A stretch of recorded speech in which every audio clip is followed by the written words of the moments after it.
Olá, amores e amoras de My Life, tudo bem com vocês?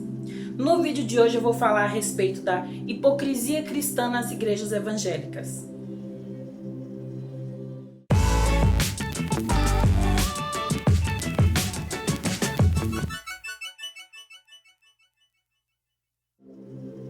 E para você que caiu de paraquedas aqui no meu canal, ou que simplesmente está me visitando, eu me chamo Marcos Holanda e eu já peço que você curta, comente e compartilhe. Se inscreva aqui no meu canal, aperte o sininho e clique na opção todas para você ficar por dentro de todas as novidades do meu canal.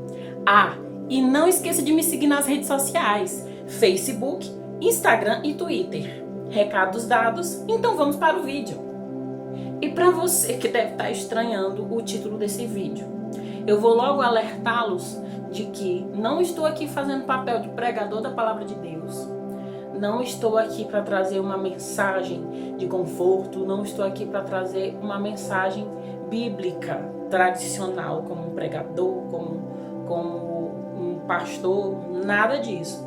Eu simplesmente vim trazer uma reflexão e eu vim trazer uma crítica também com relação ao comportamento nocivo adotado pela maioria das igrejas. Esse comportamento nocivo fez com que eu me afastasse, da religião evangélica, e hoje em dia o meu posicionamento é completamente diferente. Eu afirmo que não deixei de ser cristão, acredito em Jesus Cristo como meu único e suficiente Salvador. Mas o que acontece?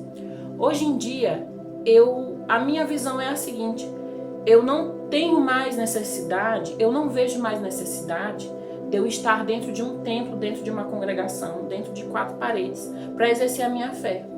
Eu posso muito bem fazer isso, fora das paredes do templo.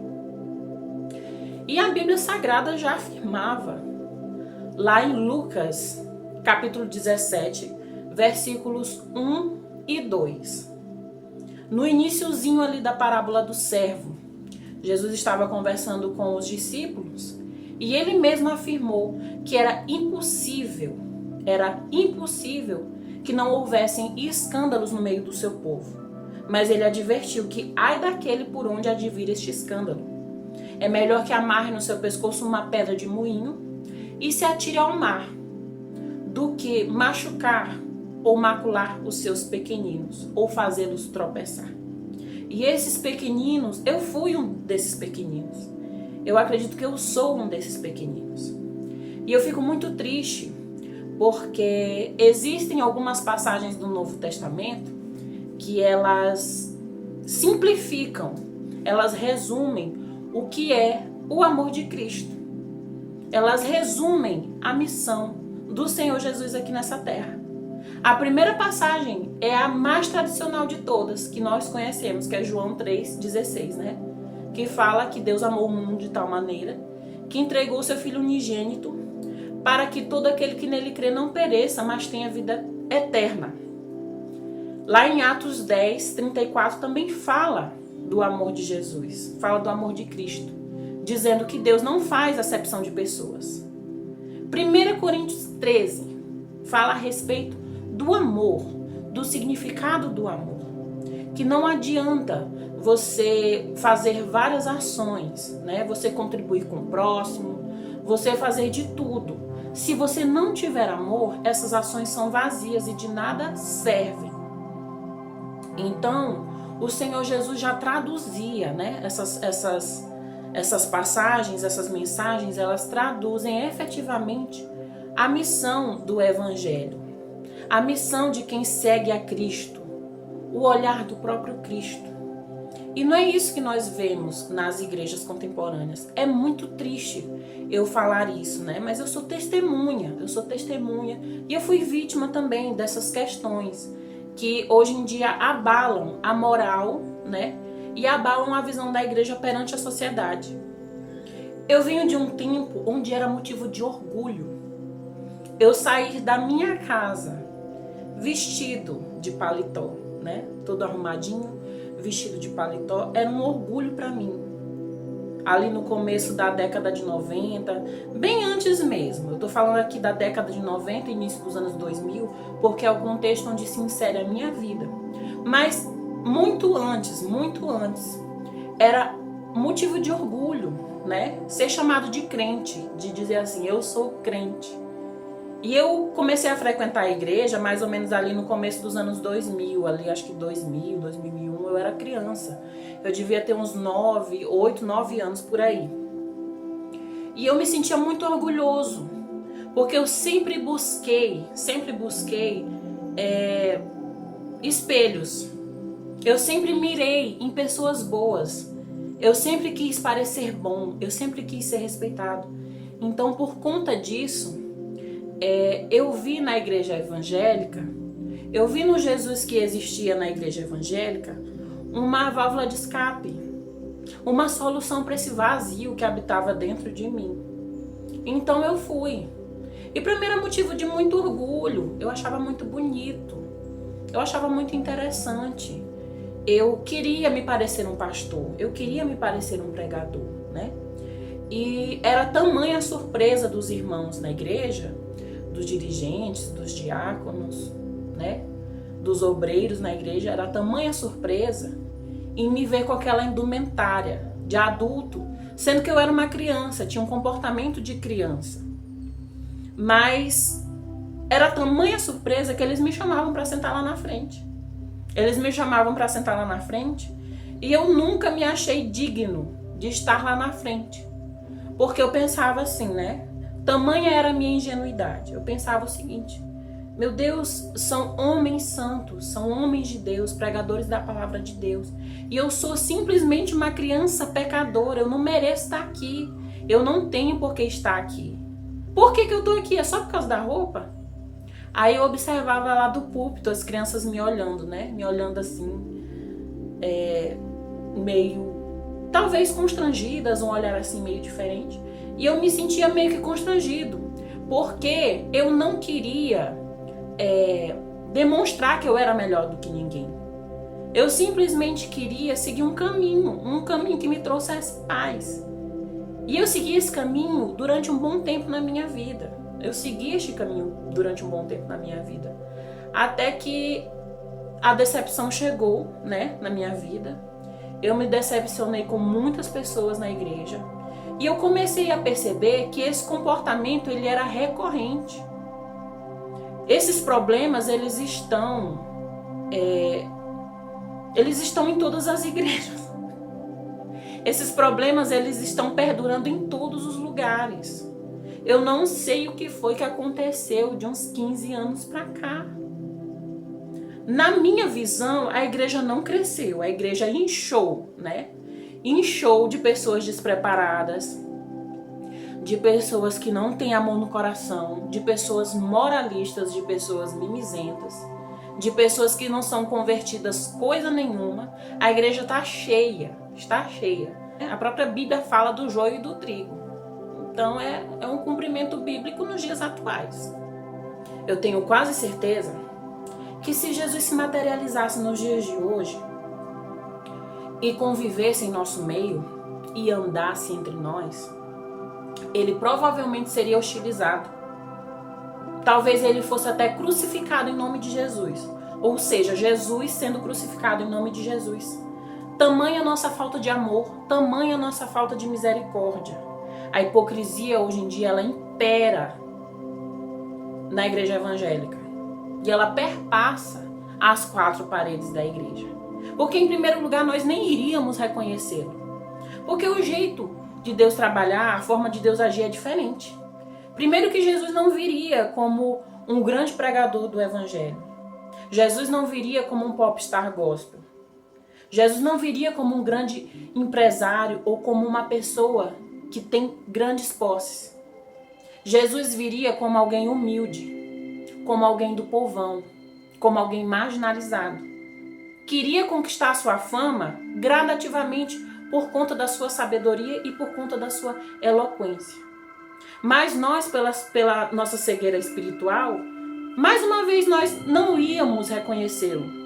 Assim como ele também não foi reconhecido em Jerusalém, na época em que ele habitou entre nós. Nós não iríamos reconhecê-lo. E talvez nós fôssemos matá-lo psicologicamente. Eu não falo nem de crucificação física, de fato. Mas existe uma certa crucificação espiritual e a crucificação da alma que é tão letal quanto a crucificação física. E isso acontece nos dias de hoje em várias das igrejas.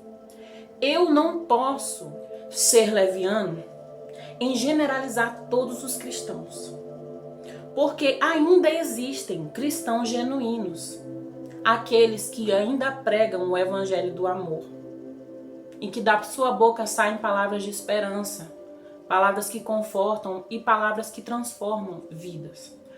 Porém, infelizmente, em sua maioria, as igrejas estão repletas de falsos profetas, de lobos em pele de cordeiro, e que, infelizmente, na maioria dos casos, ocupam cargos de destaque na igreja. São pastores, são cantores, são diáconos, são obreiros. E estão ali para destruir os verdadeiros cristãos. Estão sendo usados pelo diabo para destruir os verdadeiros cristãos. Uma guerra ferrenha entre joio e trigo.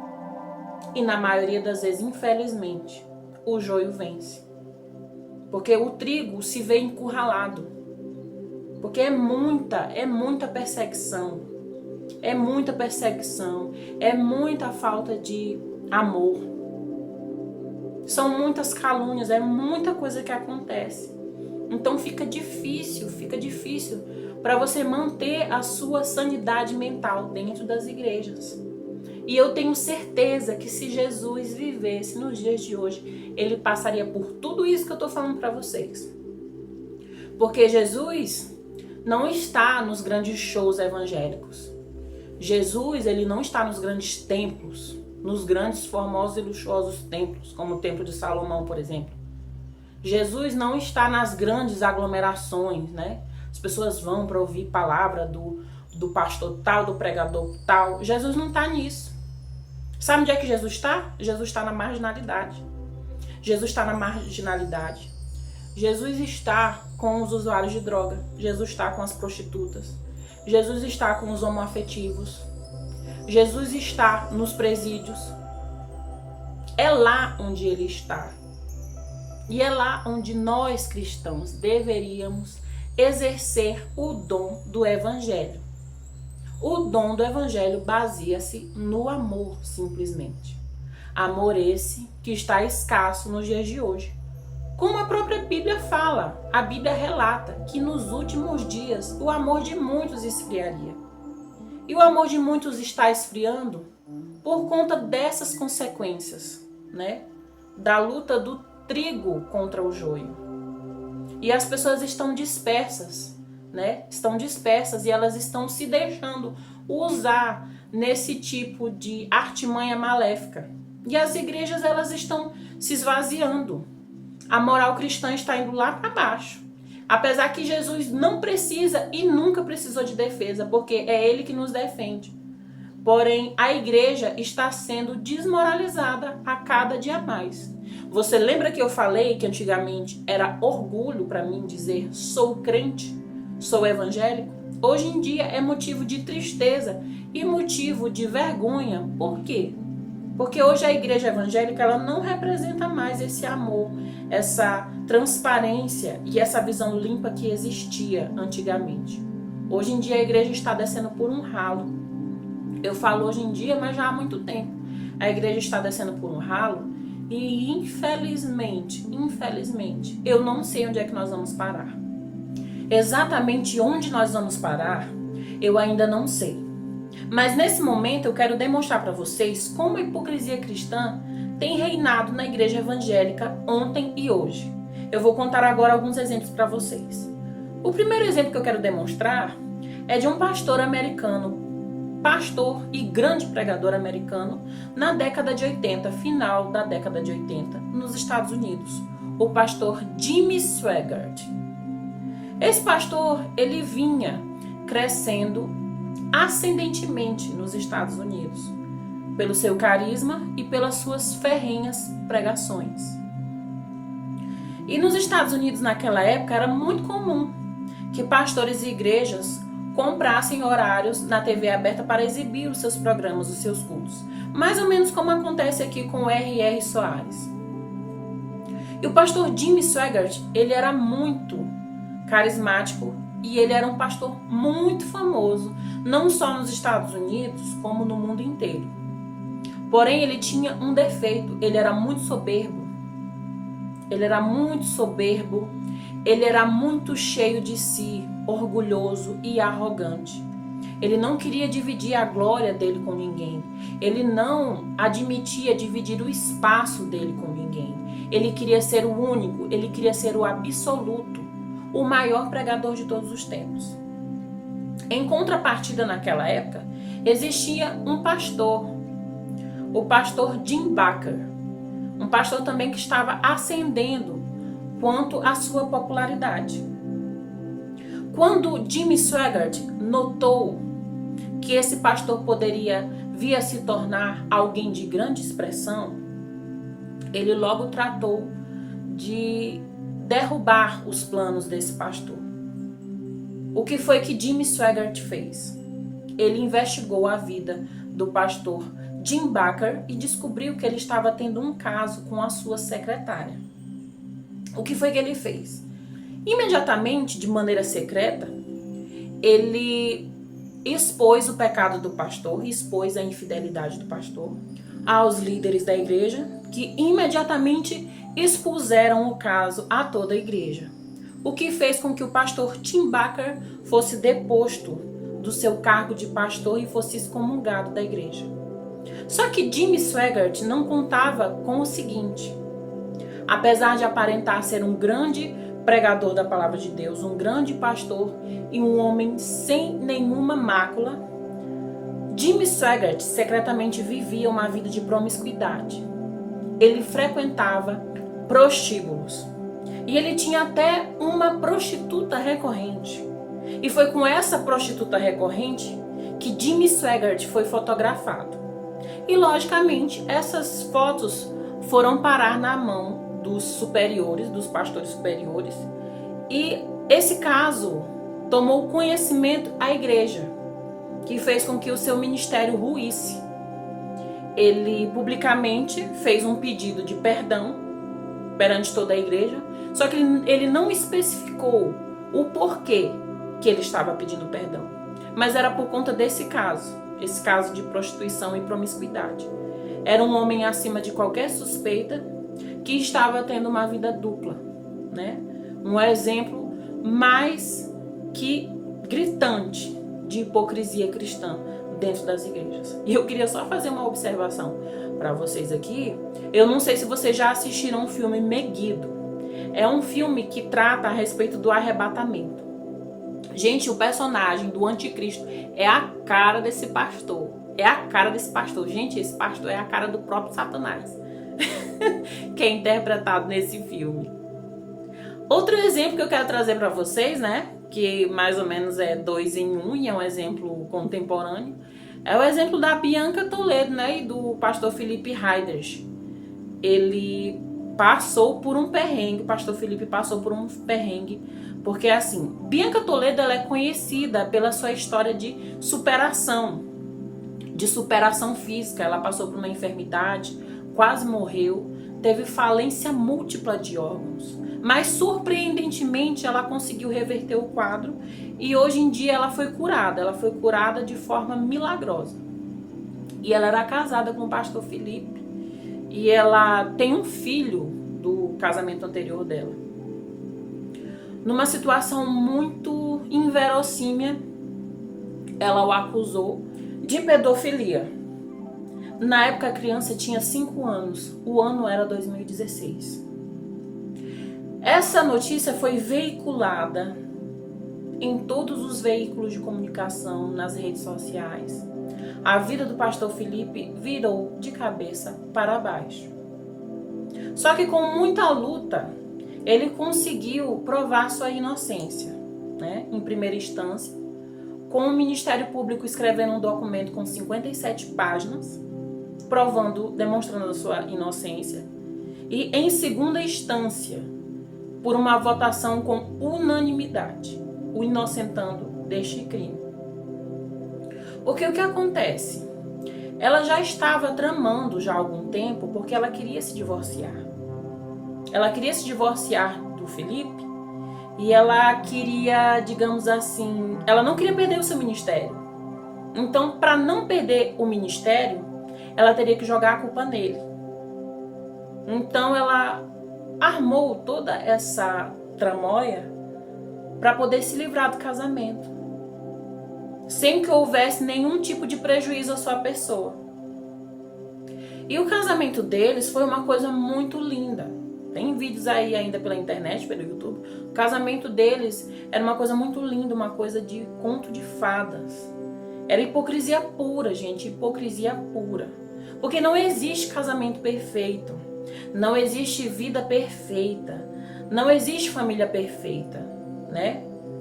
Outro caso também que nós podemos mencionar é o caso da Flor de Lis, com a sua família de 55 filhos, um marido perfeito, uma vida perfeita. Gente, nada é perfeito. Nada é perfeito. Ocorreu esse crime em 2019. São diversas acusações, controvérsias, né? Muitas controvérsias. Os filhos acusando a mãe acusando filhos. E, para falar a verdade, a gente não sabe em quem acreditar.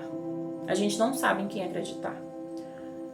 Como a Flor de Lis ainda não foi condenada, né? Então ela é inocente até o momento da sua condenação. Até o momento da sua condenação, tudo pode acontecer. Muitas coisas ainda podem acontecer. Só que assim, ela era uma pessoa que pregava muito a família, que pregava muito a moral, pregava muitos bons costumes, falava a respeito, porque a família, sendo que a própria não tinha controle do que acontecia na sua própria casa. A pessoa vivendo, figurando um papel que ela mesma não conseguia representar. Então é uma coisa assim que é muito comum. Esse tipo de situação é mais comum do que se imagina. Porque a vida evangélica, a igreja evangélica, prega um comercial de margarina. E a vida não é um comercial de margarina. Todo mundo tem problemas. Todo mundo tem problemas. Todo mundo passa por situações. Agora eu fico muito revoltado com algumas situações que, a meu ver, são inadmissíveis. Que situações são essas? Eu vou citar agora para vocês. Eu vou contar aqui a história do Guilherme de Pádua. Guilherme de Pádua, para quem não sabe, ele foi um ator que contracenou com Daniela Pérez, filha da autora da novela De Corpo e Alma, no ano de 1992. Guilherme era casado com Paula Tomás, que na época estava grávida. Eles armaram uma emboscada, levaram a Daniela para uma armadilha e lá assassinaram a Daniela com 18 golpes de tesoura, ele e a esposa. Eles foram condenados. Anos depois, anos mais tarde, Guilherme teve um encontro com Deus. Lá ele fez um curso de teologia e hoje em dia ele é pastor de uma igreja evangélica em Minas Gerais. Parabéns, igreja evangélica. Outra situação também que eu vou contar para vocês, também do ano de 1992.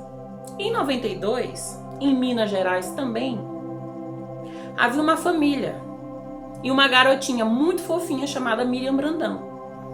Essa garotinha, ela foi tirada da sua cama por sequestradores.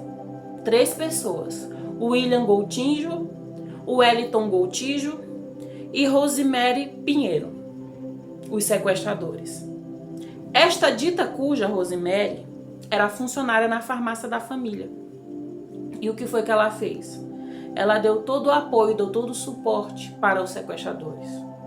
Porque eles estavam envolvidos em rinhas de galo, contraíram dívidas e tinham que pagar esse dinheiro. Então, como foi? Qual foi a ideia que eles tiveram para conseguir esse dinheiro? Sequestrar a meninazinha. Sequestrar a garotinha Miriam Brandão. Eles sequestraram a criança. No primeiro dia do sequestro, eles mataram a Miriam. Sufocaram ela com éter, depois esquartejaram a criança e queimaram. Quando a polícia chegou ao local do cativeiro, a única coisa que eles puderam encontrar e entregar aos pais foram 150 gramas de cinzas e 2 dentinhos carbonizados. Aí o que acontece? Anos depois, um dos sequestradores, o Wellington Gotijo, ele teve um encontro com Deus e hoje em dia ele é pastor numa igreja evangélica em Minas Gerais. Sendo que, detalhe, eles mataram a criança no primeiro dia, mas eles continuaram pedindo resgate, mesmo assim com a criança morta. Aí o que acontece? Um dos sequestradores, o William Gontijo, eles foram condenados, os 3. Eles pagaram a pena, né? Eles pagaram a pena, que as penas no Brasil para esse tipo de crime são ridículas. Ele pagou sua pena, teve um encontro com Deus, fez um curso teológico e hoje ele é pastor numa igreja em Minas Gerais, numa igreja batista em Minas Gerais. Parabéns mais uma vez, igreja evangélica. Outro caso que para mim é tão asqueroso quanto os outros, tão terrível quanto os outros, porém uma observação. Ele possui um agravante. Ele foi cometido por um membro da igreja, mais precisamente por um pastor. É o caso do adolescente Lucas Terra, de 14 anos. Esse caso ocorreu em Salvador, na Bahia. Lucas Terra frequentava uma igreja, a Igreja Universal do Reino de Deus, e teve a infelicidade de conhecer o pastor Silvio Galiza, que posteriormente seria o seu algoz. Silvio tentou aliciar Lucas de todas as maneiras. Como ele não conseguiu, num belo dia ele sumiu com o garoto, cometeu violência sexual contra ele e o matou queimado, carbonizou o seu corpo. O pai, a essa altura desesperado, procurou o pastor para saber mais informações do seu filho, porque ele não tinha chegado em casa e Lucas ele não tinha o costume de chegar tarde em casa, sem avisar. E o pastor Silvio Galiza negou que estava com Lucas e deu uma pista falsa para o pai. Resumo da história. O Silvio Galiza ele foi pressionado, ele foi muito pressionado e ele envolveu outros pastores neste caso.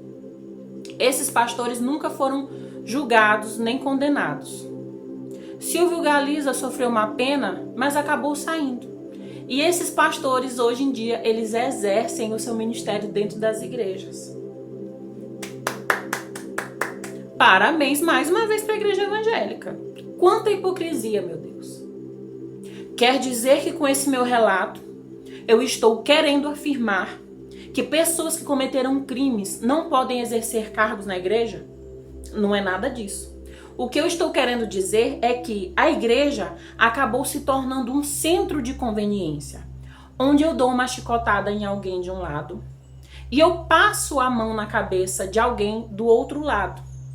E eu vou batendo de um lado, passando a mão na cabeça do outro lado, conforme a minha própria conveniência, aquilo que mais me convém. Se este me convém de um lado afastar, eu afasto. Se este me convém do outro lado abraçar, eu abraço.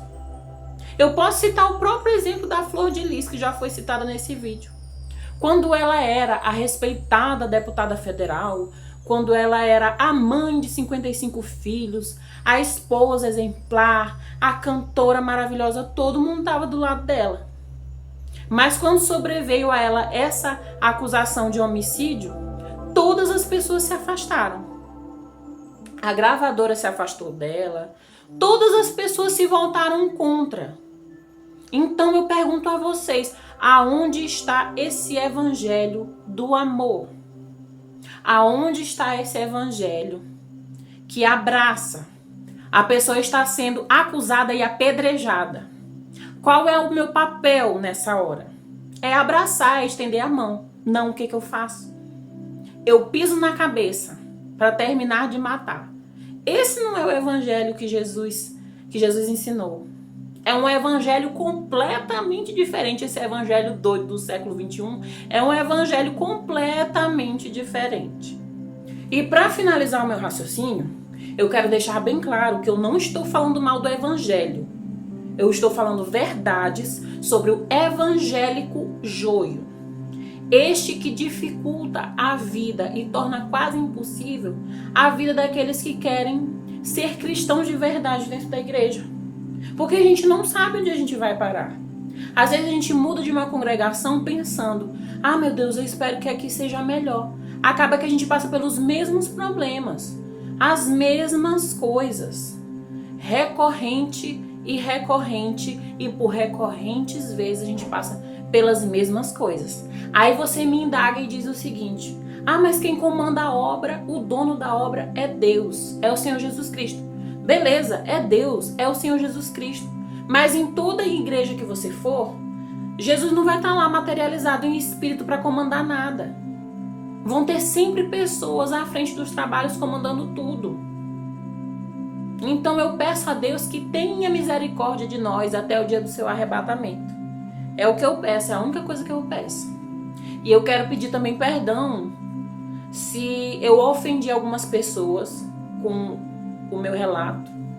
Não foi essa a minha intenção. Meu relato foi sincero. O meu relato eu trouxe para ajudar, para acrescentar na vida de vocês. E não para diminuir, não para separar. Eu espero que vocês vejam dessa forma. Queria deixar um beijão aí para todo mundo que está me assistindo. E até o próximo vídeo. Tchau!